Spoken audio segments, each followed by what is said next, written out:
Hello and welcome to E physics. ये हमारा lecture number 25 है। तो आज हम एक नया topic motion in a plane start करने वाले हैं।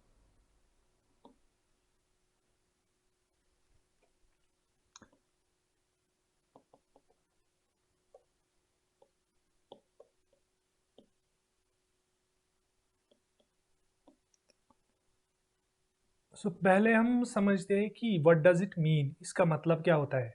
ठीक है, तो उसके बाद हम इसकी डेफिनेशन वगैरह बाकी सारी इलस्ट्रेशंस को यहाँ पे बताते। तो जैसे कि हम क्या करते थे मोशन इन वन डायमेंशन में, क्या करते थे एक लाइन के अगेंस्ट हम सारी चीज़ें यानी कि पोजीशन को डिफाइन करते थे। फॉर एग्जांपल हम इस पॉइंट को लेते थे, इस पॉइंट को लेते थे, इस पॉइंट को लेते थे। तो इस तरीके से यहाँ पे एक पोजीशन होती थी, यहाँ पे दो तीन, लेकिन it was limited up to this only one dimension. यहाँ पे मतलब जो एक डायमेंशन था वही चेंज हो रहा था, चाहे एक्स की बात करें चाहे वाई की बात करें, लेकिन एट द सेम टाइम हम एक ही डायमेंशन चेंज करते थे। लेकिन अब मोशन इन ए प्लेन, इसका मतलब क्या है कि एक प्लेन प्लेन यानी कि अगर हम अभी तक लिमिटेड थे एक लाइन तक, अब हम प्लेन में यानी कि एक एरिया में हो गई। ठीक है, यहाँ पे मैं अगर लिखूं इस तरीके से 1D लाइन, 2D यानी कि एरिया, एरिया की अगर हम बात करेंगे, एरिया में अगर हम किसी मोशन को डिस्क्राइब कर रहे हैं, तो 3D एक्चुअल में जो होती है उसको वॉल्यूम, वॉल्यूम में अगर हम तीन कोऑर्डिनेट्स अगर हम डिफाइन कर रहे हैं तो दैट मीन्स 3 डायमेंशनल मोशन, जो कि आपके इसमें सिलेबस में नहीं है। तो यहाँ पे अब हम इस पर जाते हैं। तो what does it mean motion in a plane, जब हम दो coordinates at the same time change कर रहे हैं, उनके एक्चुअल में तीन कोऑर्डिनेट्स होते हैं, लेकिन यहाँ पे अगर हम दो कैलकुलेशंस मतलब दो कोऑर्डिनेट्स की कैलकुलेशंस को ले रहे हैं काउंट में, तो that means this is a motion in a plane. तो यहाँ पे किस तरीके से हम मोशन को डिस्क्राइब कर सकते हैं। फॉर एग्जाम्पल मैं अगर एक प्लेन बनाता हूं X Y, suppose this is X axis and this is Y axis. ठीक है, तो कोई पार्टिकल लेट अस सपोज उसका मोशन हम इस तरीके से डिस्क्राइब करते हैं। तो लेट अस सपोज अब हम इसको पॉइंट नंबर 1 लेते हैं। सपोज ये दूर है यहाँ से एक्स, एक्स एक्सिस से इतना दूर है एक्स, और वाई एक्सिस से वाई दूर है। ठीक है, दिस इज पॉइंट ए। अब अगर हम एक और पॉइंट को यहाँ पे देखो, यहाँ पे ये जो पॉइंट ए है इसके दो कोऑर्डिनेट्स है, एक्स है और वाई है। तो जिस तरीके से हम पहले क्या करते थे, हम इस तरीके से एक लाइन लेते थे, तो हम बताते थे कि ये ओरिजिन से कितना दूर है, लेकिन सिर्फ एक ही कोऑर्डिनेट, चाहे हम वर्टिकल लेते थे या हॉरिजॉन्टल लेते थे, लेकिन वन डायमेंशन ही होता था वो। ठीक है, तो वहां पे क्या होता था बेसिकली, सिर्फ एक coordinate eight the same time, at a same time एक ही कोऑर्डिनेट चेंज होता था। लेकिन यहाँ पे दो कोऑर्डिनेट्स को हम डिफाइन करते हैं, यहाँ पे हम बताते हैं कि हाँ ये जो पार्टिकल है इसके दो दो coordinates at the same time change हो रहे हैं। ठीक है, तो लेट अस सपोज ये इसकी पोजीशन ए है, इसके बाद let us suppose this is its position B. तो मान लो this is Y and this is delta Y, delta Y. तो दैट मीन्स ऊपर से नीचे तक टोटल ये जो पॉइंट बी है यहाँ पे, इसको मैं लिखूंगा x plus del x comma y plus delta Y. तो ये इजी है यहाँ तक, अभी तक ये चीजें। तो इसको रखते हैं डेल एक्स। तो दैट मीन्स ये जो पॉइंट ए और पॉइंट बी है, इनके हमने कोऑर्डिनेट्स यहाँ पे डिस्क्राइब कर लिया। अब हम क्या करते हैं, अगर हमें इसकी पोजीशन को बताना हो, displacement vector, late us suppose अगर मैं बात करूं किसकी, पॉइंट ए की, तो इसका, या मैं ए बी की बात करूं, लेट अस सपोज मैं यहाँ पे पोजीशन वेक्टर अगर मैं ड्रा करता हूं इसका, तो किस तरीके से आएगा। ठीक है, तो मैं यहाँ पे लिखता हूं डेल्टा आर, इससे हम पोजीशन वेक्टर को रिप्रेजेंट करेंगे, delta R is equal to A B, यानी कि यहां से।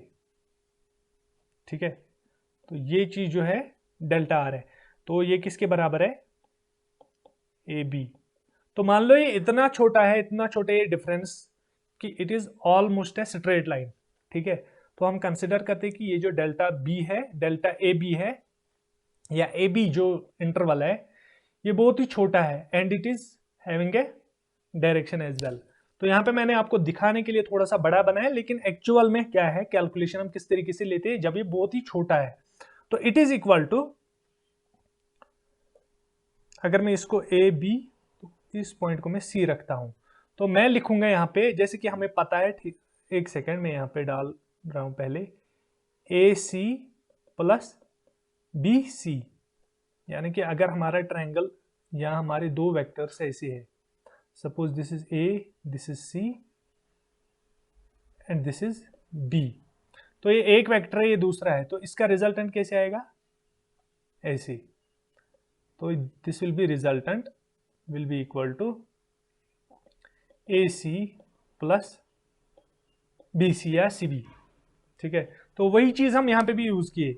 तो हम क्या लिख सकते हैं फिर यहां पे, क्योंकि हमें पता है कि ए सी जो है वो किसके बराबर है, डेल्टा एक्स के बराबर है, और बी सी जो है वो डेल्टा वाई के बराबर है, ठीक है।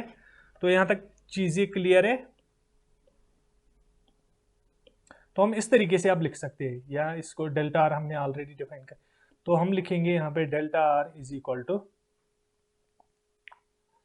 डेल्टा एक्स, और इसकी डायरेक्शन क्या है,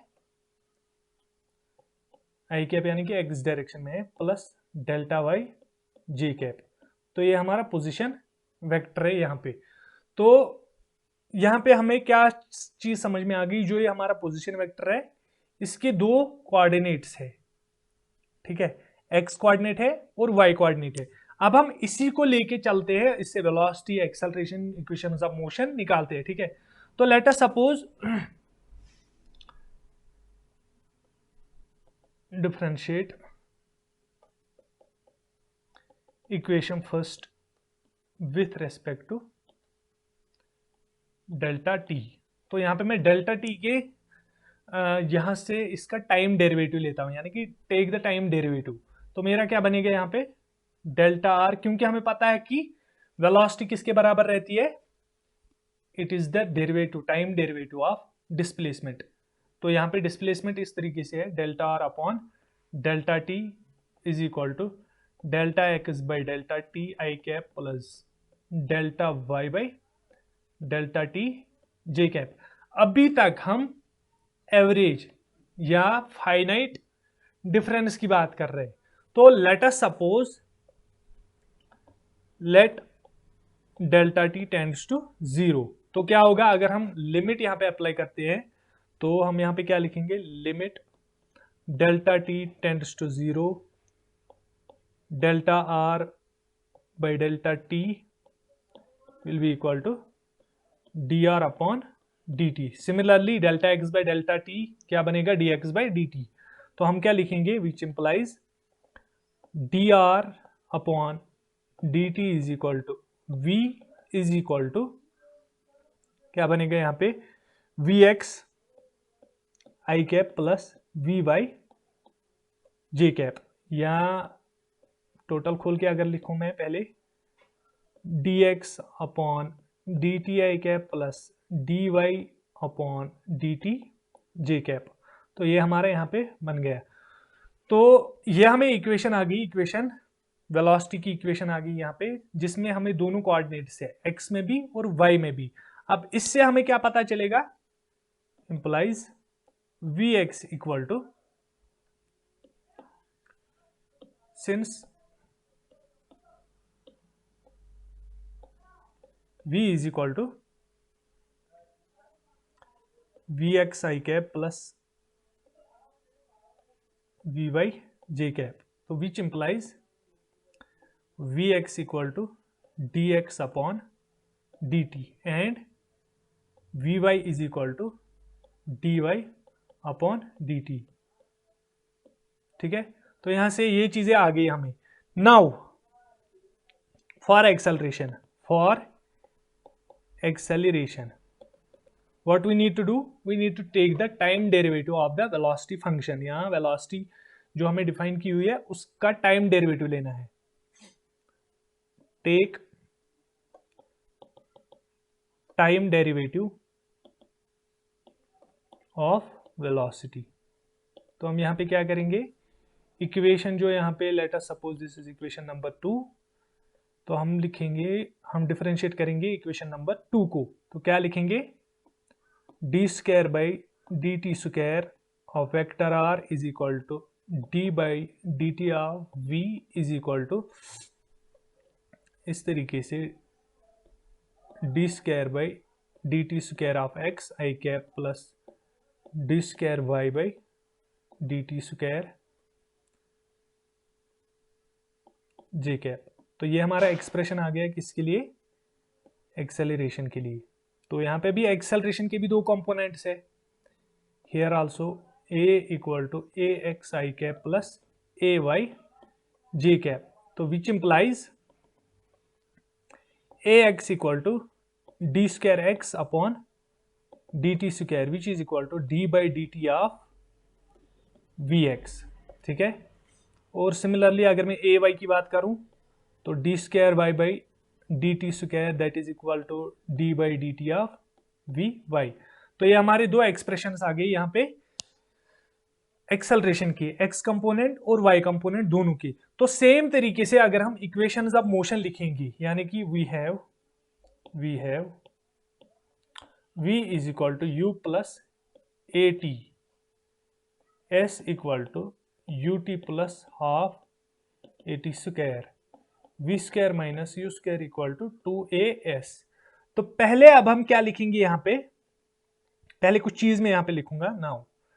यहां से हमें पता चला अच्छे से कि क्या होता है x के साथ x कंपोनेंट, यानी कि अगर मैं डिस्प्लेसमेंट की बात करूं x कंपोनेंट की, वो रिलेट होता है किसके साथ, that is related to x component of velocity, x component of acceleration. तो मैं यहाँ पे क्या लिखूं, the x coordinate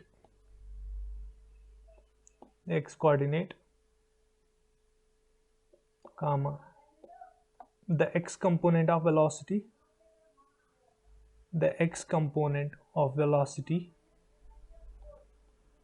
comma the x component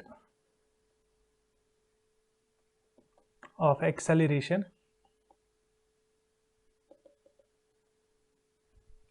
are related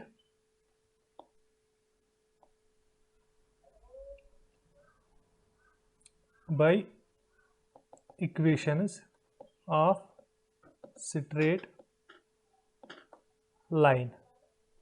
तो same applies for y also. तो यहां पे मैं क्या लिखूंगा, आप V X equal to U X plus A X into T.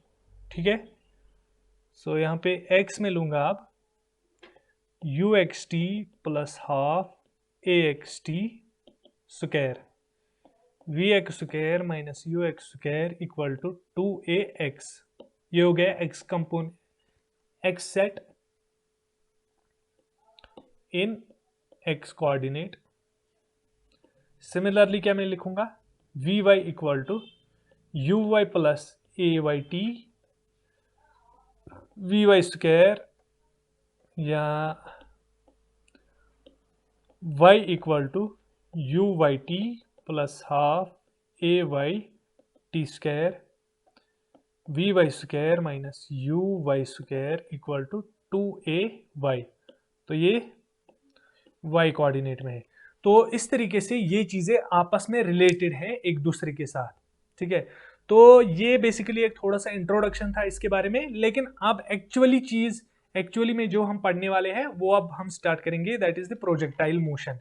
ठीक है, उसी को समझने के लिए हम ये सारी चीजें कर रहे थे। सो अब हम इसका एक इंपॉर्टेंट केस डिस्कस करने वाले हैं, प्रोजेक्टाइल मोशन। तो प्रोजेक्टाइल मोशन क्या है, इसमें क्या होता है बेसिकली, ये एक 2 डायमेंशनल मोशन है जहां पे दोनों coordinates at the same time change हो रहे हैं विद टाइम, और यहाँ पे एक्सेलरेशन जो है वो हम एज्यूम कर रहे हैं कि इट इज कांस्टेंट। क्यों कांस्टेंट कर रहे हैं, क्योंकि एक्सेलरेशन ड्यू टू ग्रेविटी यहाँ पे हम इसलिए, क्योंकि कल मैंने आपको इसकी एक्सप्लेनेशन भी दी कि क्यों हम ले रहे हैं इसको यहाँ पे कांस्टेंट, क्योंकि जो मतलब डिस्टेंस या हाइट होती है वो अर्थ के रेडियस के कंपेयर में बहुत ही छोटा होता है, तो we can neglect that easily.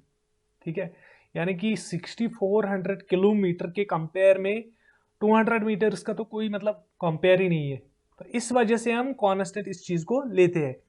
तो अब हम यहाँ पे बेसिकली क्या बोलेंगे, एक एग्जांपल अगर मैं बताऊं, फॉर एग्जांपल कोई फुटबॉल खेल रहा है, ठीक है, तो जब वो बॉल को किक करता है तो बॉल कुछ टाइम में एयर में जाती है, यानी कि ऐसे जाती है इस तरीके से, फिर नीचे जा रही। यहाँ बॉल को अगर हम हाथ से फेंकेंगे, क्रिकेट बॉल को ऊपर फेंकेंगे, वो ऊपर जाके नीचे आ जाएगी। तो वहां पे क्या होता है, ऐसा नहीं है कि वो एक ही जगह पे ऊपर जाती है और उसी जगह पे नीचे आती है, that would have been one dimensional case. But यहाँ पे क्या होता है, ऐसे जब हम फेंक रहे हैं, एक तो ऊपर जाती है, दूसरा वो आगे भी कैरी फॉरवर्ड करती है, दो चीजें होती है उसमें, ठीक है। सो ये हमारी कुछ एग्जांपल्स है। तो अब हम इसका सिनेरियो कुछ यहाँ पे ड्रा करते हैं कि क्या होता है किस तरीके से एक्चुअल में। तो यहाँ पे अगर मैं इसको ड्रा करता हूं, यहाँ पर late us suppose this is y coordinate, this is x coordinate, x y। Late us suppose यहां से स्टार्ट हुआ हमारा प्रोजेक्टाइल और यहाँ पे एंड होता है।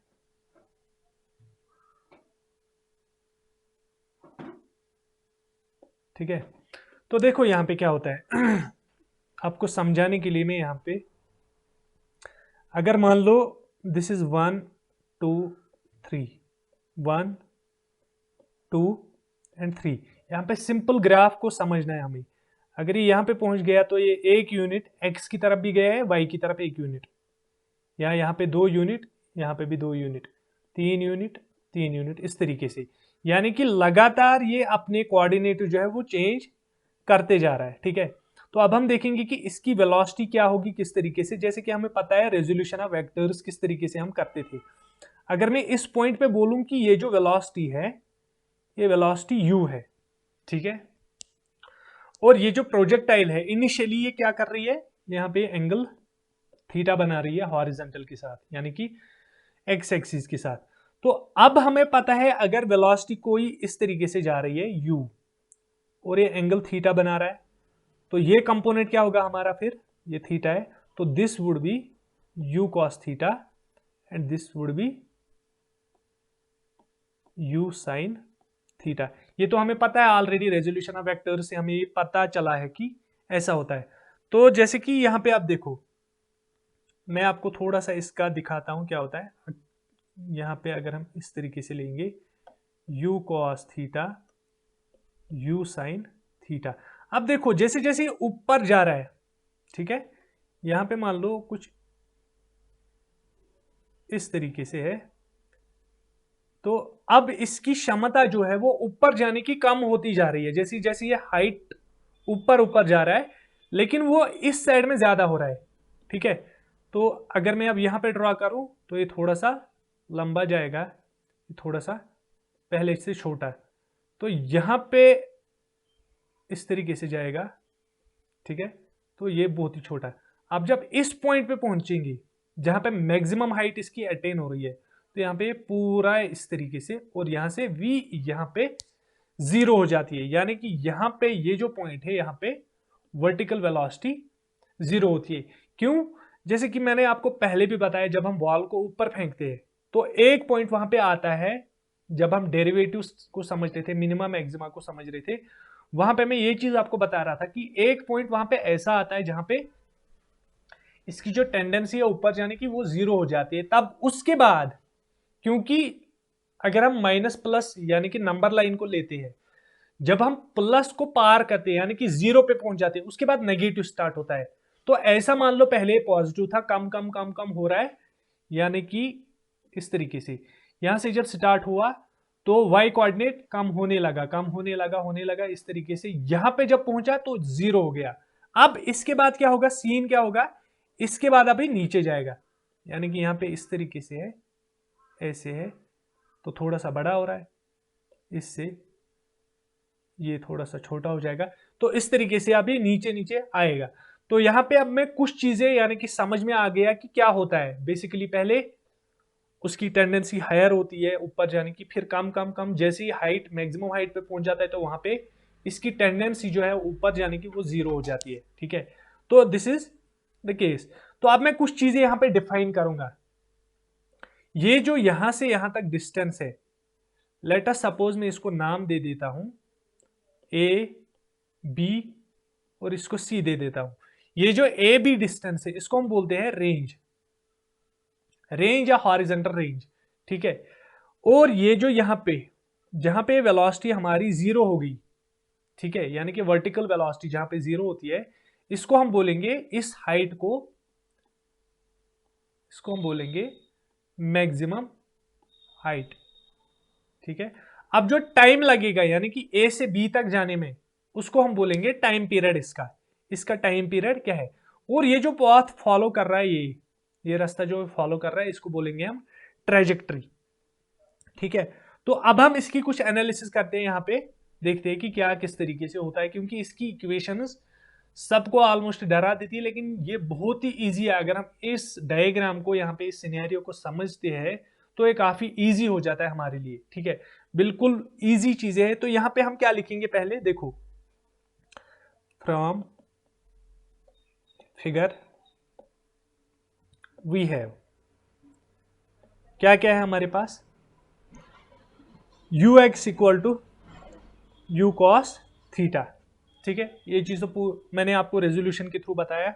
अब एक और चीज यहां पे क्या है, A X that is equal to zero, ठीक है। ये चीज हमें माइंड में रखनी है, क्यों जीरो है।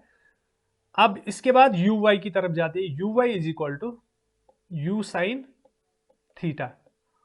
तो ए वाई क्या है हमारा, अगर हम नीचे की तरफ लेते हैं पॉजिटिव, जैसे कि हमने फ्री फॉल में देखा था कि नीचे की तरफ जब हम लेते हैं तो वो पॉजिटिव लेंगे, ऊपर की तरफ नेगेटिव लेंगे। तो A Y will be minus जी, क्योंकि अभी हम बात कर रहे हैं जब बॉल यहाँ पर ट्रेजेक्ट्री ऊपर की तरफ जा रही है, ठीक है। तो ये दो एजम्पशंस आ गई, ये चीजें हमने यहाँ पे माइंड में रख ली। इसके बाद अब हम प्रोसीड करते हैं आगे। तो यहाँ पे हम क्या लिखते हैं, पहले फॉर हॉरिजॉन्टल मोशन, पहले हॉरिजॉन्टल का देख लेते हैं फिर वर्टिकल का देखते हैं। फॉर हॉरिजॉन्टल मोशन क्या क्या है हमें इसका, हॉरिजॉन्टल के लिए A X is equal to zero, U X is equal to U cos theta, ये चीजें तो हमें पता है, ठीक है। अब हम क्या करते हैं,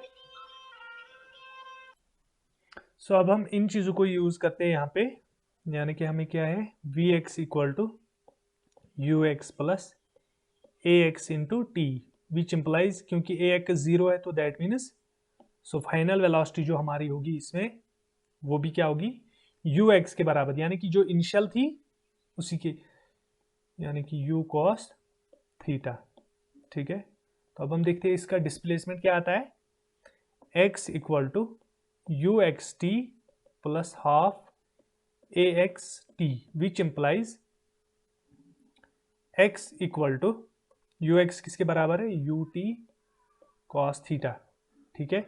यू एक्स के बदले you x cos theta, you cos theta, और टी यहां पे रहेगा, प्लस ए एक्स तो जीरो है तो that means this thing will get cancelled. तो ये हमारी हॉरिजॉन्टल मोशन के लिए इक्वेशंस आ गई, वेलोसिटी, फाइनल वेलोसिटी, और जो यहां पे मतलब डिस्टेंस होगी। अब फॉर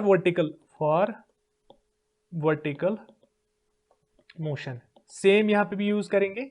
हमारे पास क्या क्या है already, A Y is equal to minus G and U Y is equal to U sine theta, ठीक है। ये दो चीजें हमारे पास है, तो अब हम इन्हीं दोनों चीजों को यूज करते हैं यहां पर। तो क्या लिखेंगे हम यहां पे, v Y is equal to you Y plus A Y t, which implies u y के बदले क्या डालेंगे यहां पे,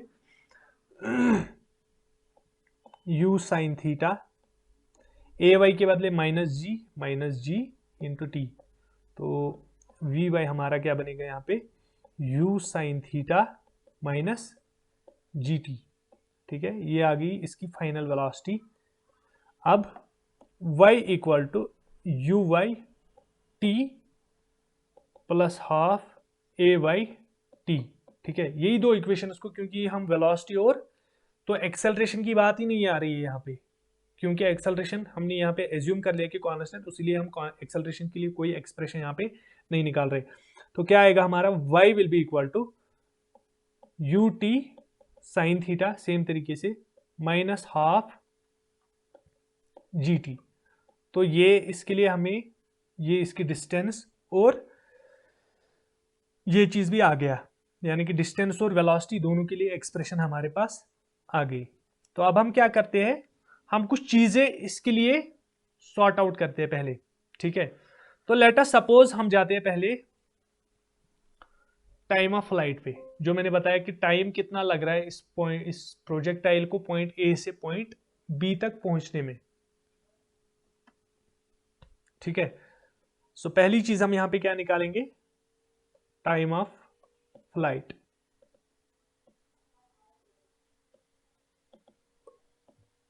तो यहां पे पूरा ध्यान रख लो अब, क्योंकि यहां तक बहुत ही इजी चीजें हमने यहां तक की है अभी तक, कुछ टफ नहीं है, बिल्कुल सेम तरीके से मैंने क्या किया, सिंपल इक्वेशंस को यूज किया, पहले दो एजम्पशंस ली, A X is equal to 0, A Y is equal to minus G, बाकी मैंने कुछ भी नहीं किया यहाँ पे।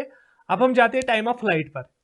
देखो यहाँ पे हमें कितना टाइम लग रहा है इसको पॉइंट ए से पॉइंट बी तक पहुंचने में, उसी की हम बात यहाँ पे करेंगे।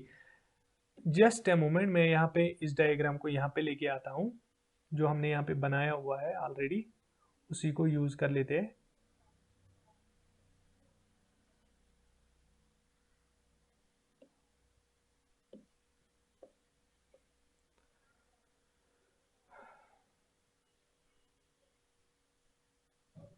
ठीक है, तो ये हमारा डायग्राम है। अब हमें क्या बताया जा रहा है, यहां से इसको यहां तक कितना टाइम लगता है, ठीक है। तो मैं यहां पे किस इक्वेशन को यूज करूंगा, मेरे पास ऑलरेडी है, वी हैव क्या है हमारे पास, A B is equal to X equal to U T cos theta. ये हमारे पास डिस्प्लेसमेंट यानी कि डिस्टेंस जो यहां पे है, क्योंकि हम डिस्टेंस कहां से निकालेंगे, ये टाइम पीरियड कहां से निकालेंगे, velocity equal to distance upon time, ठीक है। तो एक और इक्वेशन है यहां पे हमारे पास, y equal to you t sine theta minus half g t square, ठीक है। तो अब यहां पे देखो, अब जब हम x पे पहुंच रहे हैं, पॉइंट x पे, तो यहां पे y का क्या है, y कोऑर्डिनेट क्या है, यहां पे 0 है, since at point b y is equal to 0, ठीक है। x 0 नहीं है, y 0 है, तो दैट मीन्स कि इस इक्वेशन को हम 0 कर देते हैं, 0 equal to you t sine theta minus half g t square. तो यहाँ पे इजी इक्वेशन बन गई मेरे लिए, तो मैं क्या करूंगा, यहाँ पे मैं लिखूंगा u t sine theta equal to half g t square. तो ये और ये गया यहाँ से, तो मेरे लिए क्या बचता है यहाँ पे, t will be equal to 2u sine theta upon G. तो दैट मीन्स ये जो है, ये हमारा टाइम पीरियड है, इतना टाइम लगता है इसको पॉइंट ए से पॉइंट बी तक जाने में, ठीक है। ये हमारी पहली चीज क्लियर होगी। अब सेकंड चीज क्या है हमारा, हम लिखेंगे रेंज, यानी कि कितनी डिस्टेंस से कवर करता है, ठीक है। तो हम ऐसा करते हैं, यहां पे हमारे पास ऑलरेडी है x equal to U T cos theta, यहां पे जो मैंने अभी लिखी है ऑलरेडी। तो इसी में मैं क्या करूंगा, यहां पे मेरे पास टाइम पीरियड है ऑलरेडी, सपुट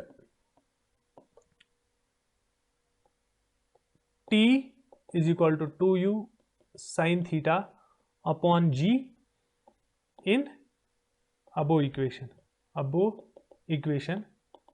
टू गेट रेंज। तो मैं यहां पे क्या लिखूंगा फिर, r equal to X equal to U cos theta, ठीक है, into 2u sine theta upon G. तो मैं क्या लिखूंगा यहाँ पे, r equal to twice cos theta sine theta, ठीक है। मैंने किसी मकसद से ये दोनों ये चीजें एक साथ लिखी, तो u यहाँ पे साथ में है, सॉरी u अपॉन जी, ठीक है। तो ये भी हमने लाया, ये भी लाया, ये भी लाया, ये भी लाया, तो यू स्क्वायर है हमारे पास यहाँ पे। ठीक है, तो क्या बनेगा हमारे यहाँ पे r इक्वल टू, हमें पता है कि 2 cos theta sine theta is equal to sine 2 theta, तो यहाँ पे क्या लिखूंगा मैं, U square sine 2 theta upon G. तो ये हमारा रेंज का, because sine 2 theta is equal to twice sine theta cos theta. तो यहां तक हमारा काम पूरा हो गया। अब हम देखते हैं मैक्सिमम हाइट कितनी है यहां पर। ठीक है, तो यहां पे हम फिर से उसी डायग्राम को ले आते हैं। हमें क्या फाइंड आउट करना है यहां पे देखते हैं पहले। तो हमें ये जो हाइट है यहां पर, यहां से यहां तक, क्योंकि यही मैक्सिमम हाइट है, तो यहां पे मैंने एक चीज आपको बताई और लिख के भी रखी है, यहां पे v इक्वल टू 0 हो जाता है। क्यों हो जाता है वो मैंने आपको बता दिया। तो यहां पे मैं लिखता हूं एट मैक्सिमम हाइट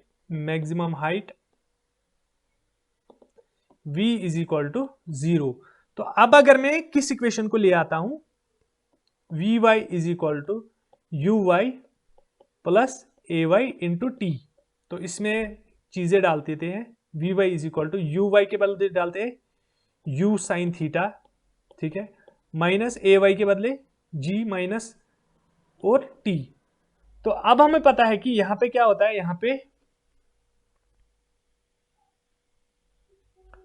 यहां पे जो वेलोसिटी होती है वो 0 हो जाती है, यानी कि ये कंपोनेंट 0 हो जाता है, यानी कि 0 equal to u sine theta minus g t, which implies u sine theta is equal to g t. तो यहां से हमें क्या निकल के आया, t इक्वल टू, यानी कि यहां तक टाइम कितना लगता है, u साइन थीटा अपॉन जी।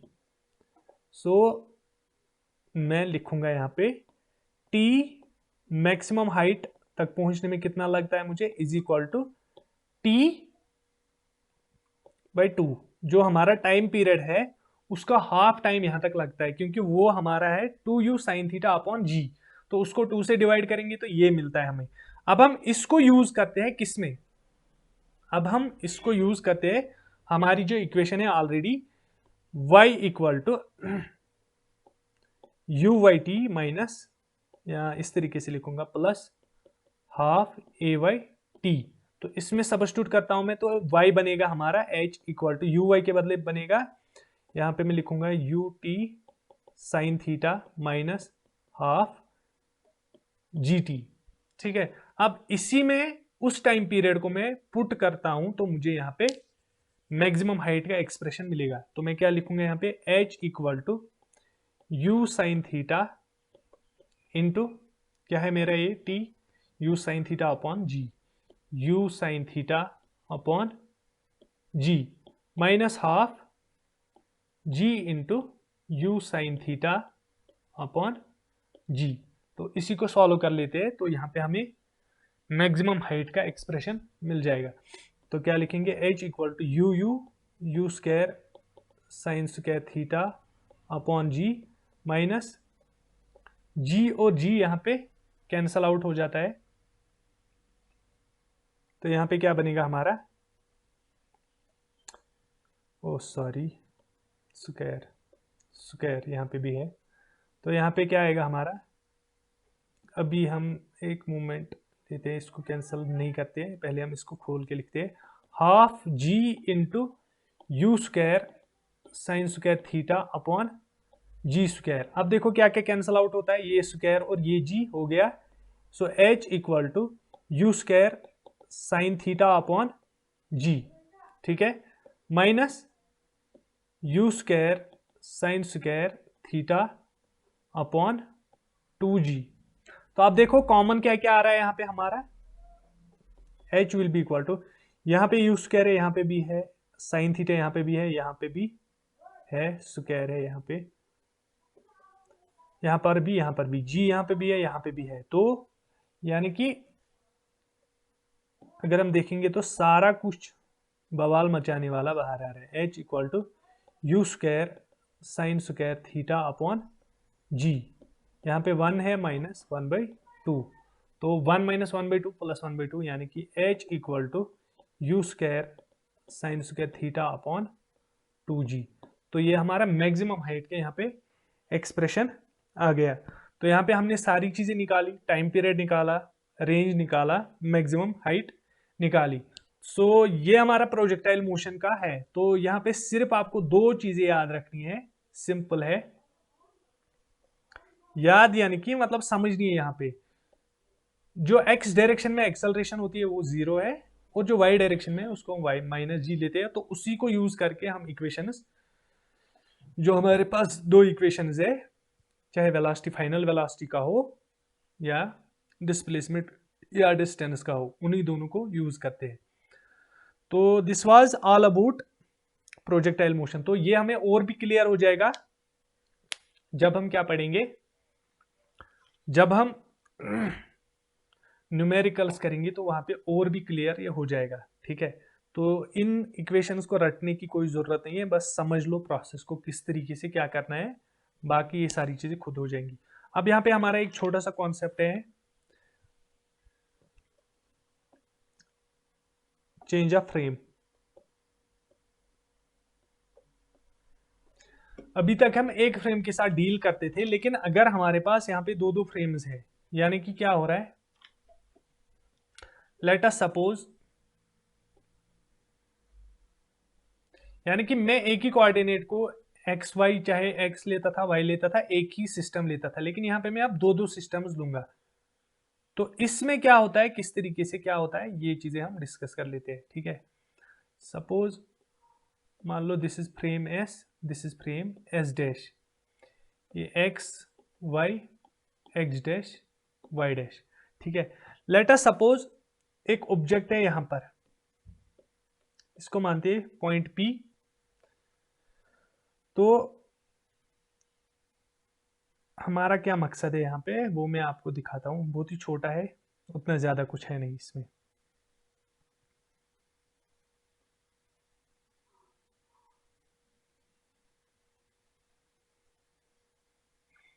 देखो, अगर मैं बात करूं तो यहां पे मैं इसको ओरिजिन रख लेता हूं, suppose this is origin, this is O dash. ठीक है, तो अभी अगर हम देखते हैं इसका जो ये पॉइंट पी है, ये जो पॉइंट पी है यहाँ पे, इसका पोजीशन वेक्टर क्या है with respect to O dash, that is this O dash P. अगर मैं फिर सेम की बात करूं विथ रेस्पेक्ट टू ओ के कंपेयर में इसका पोजीशन वेक्टर क्या है, दैट इज ओपी। अगर हम वेक्टर से सीधा देखेंगे, this is one vector and this is another vector, that means OP will be equal to vector OP will be equal to O dash plus O dash P, क्योंकि जो हमें यहां से यहां तक जाने, फिर यहां से यहां तक जाने में मिल रहा है, वही हमें डायरेक्टली मिल रहा है 0 to P जाने में। तो अब हम अगर इसी चीज को यूज करते हैं, तो यहां से हम वेलोसिटी के लिए भी एक्सप्रेशन इसका निकाल देते हैं। Let us suppose this is r PO, ये वाला हो जाएगा आर पीओ डैश, तो इसको मैं रख लेता हूं आर ओ ओ डैश, ये तीनों वेक्टर्स है। तो अब मैं क्या करूंगा, अगर मुझे बताना होगा कि ये जो ऑब्जेक्ट मूव कर रहा है, अभी तक तो हम किसी वेलोसिटी वगैरह की बात नहीं कर रहे हैं यहाँ पे, अभी सिर्फ हम पोजीशन की यहां तक बात कर रहे हैं। ठीक है, अब अगर ऐसा केस आ रहा है कि हमें बताना है कि एक के रेस्पेक्ट में हमें वेलोसिटी पता है, तो हमें बताना है कि, चाहे मान लो हमें दो चीजें यहां पे पता है, एक हमें पता है कि ये जो पॉइंट पी है, यानी कि जो ऑब्जेक्ट पॉइंट पी पे है, तो ये कितना मूव कर रहा है with respect to this S dash frame. और दूसरा चीज हमें ये पता है कि ये जो एस डैश फ्रेम खुद है, वो कितना मूव कर रहा है with respect to S frame की। तो फिर हम तीसरा चीज ऐसा ये निकाल सकते हैं, हम ये बता सकते हैं कि जो ये मतलब पॉइंट पी है या ऑब्जेक्ट जो पॉइंट पी पर है, वो कितना मूव कर रहा है विथ रेस्पेक्ट टू ओ। एक एग्जाम्पल मैं बताता हूं, लेट अस सपोज आप गाड़ी में बैठे हैं। ठीक है, तो जो ये गाड़ी है वो चल रही है, लेकिन आप गाड़ी के अंदर भी खुद चल रहे, मान लो सामने की तरफ जा रहे, ठीक है, या पीछे की तरफ जा रहे। अब हमें अगर बताना होगा कि आपकी स्पीड क्या है विथ रेस्पेक्ट टू ग्राउंड, अगर हमें ये दोनों चीजें पता है कि गाड़ी किस स्पीड से चल रही है और आप किस स्पीड से मूव कर रहे हैं इनसाइड द बस या इनसाइड द ट्रेन, तो हम वहां पे इजीली ये बता सकते हैं कि आप कितना मूव कर रहे हैं विथ रेस्पेक्ट टू ग्राउंड। या सेकंड चीज, सेकंड सिनेरियो में आपको बताता हूं, उल्टा अगर इस इक्वेशन में 3 वेरिएबल है, अगर 3 में से 2 आपको पता है, अगर आपको पता है कि यानी कि आपकी स्पीड क्या है विथ रेस्पेक्ट टू ग्राउंड और जो गाड़ी की स्पीड है वो क्या है विथ रेस्पेक्ट टू अर्थ या जमीन के, तो इस तरीके से हम फिर थर्ड चीज फाइंड आउट कर सकते हैं। तो इसमें से अब हम कैसे फाइंड आउट करेंगे वेलोसिटी को, तो यहां पे मैं क्या लिखूंगा फिर इसके बदले, यहां पे मैं लिखूंगा ओपी डैश, ओपी वेक्टर को किसके बराबर रखा मैंने, r vector P O that is equal to O dash किसके बराबर है, r vector O O dash plus r vector O dash P. तो अब अगर हमें वेलोसिटी की टर्म्स में अगर हम बात करेंगे तो हम सिंपली इसका टाइम डेरिवेटिव लेते हैं, तो हम लिखेंगे d by D T of r vector P O is equal to D by D T of r vector O O dash plus d by D T of r vector O dash P. तो यहां से हमें ये चीज पता चलेगी, यानी कि हम यहाँ पे वेलोसिटी क्या लिखेंगे, हम लिखेंगे यहाँ पर velocity P O is equal to velocity O dash plus velocity O dash P. तो ये एक्सप्रेशन, यानी कि अगर हमें इसमें से ये और ये पता है तो हम ये निकाल सकते हैं, अगर हमें ये और ये पता है तो हम ये निकाल सकते हैं। तो इस तरीके से इसकी कुछ एप्लीकेशन, यानी कि जो मैंने अभी बताई कि अगर आप गाड़ी में बैठे तो आपको पता चलेगा, या अगर आप मान लो स्विम कर रहे हैं, ठीक है, तो वहां पे हमें पता है कि पानी की स्पीड क्या है, स्ट्रीम की स्पीड क्या है। दूसरा हमें यह भी पता है कि आपकी speed with respect to water, यानी कि विथ रेस्पेक्ट टू स्ट्रीम, अगर आप उसी के आगे उसी के अलोंग द स्ट्रीम जा रहे हैं तो आपकी स्पीड क्या है। तो वहां पे फिर हम डायरेक्टली बता सकते हैं कि आपकी स्पीड क्या है with respect to outer side, यानी कि आउटर पानी के बाहर जो जमीन वगैरह है वहां पे आपकी स्पीड उसके रेस्पेक्ट में क्या है। या ऐसा अगर है कि आपकी स्पीड अगर हमें डायरेक्टली पता है विथ रेस्पेक्ट टू ग्राउंड या जमीन जो भी बोल, और आपकी speed with respect to water, तो हम उससे फाइंड आउट कर सकते हैं स्ट्रीम की स्पीड क्या है। तो ये एप्लीकेशन है इस चीज की, ठीक है। तो this is the end of this lecture. I hope कि यहाँ पे मैंने आपको आज काफी इंपॉर्टेंट टॉपिक्स पढ़ाए, आपको समझ में आ गया होगा। अगर नहीं आया है तो एक बार फिर से गो थ्रू कर लो, अगर उसके बाद भी कोई दिक्कत आ रही है तो you can contact me, I will help you out in that. Thank you, thanks for watching.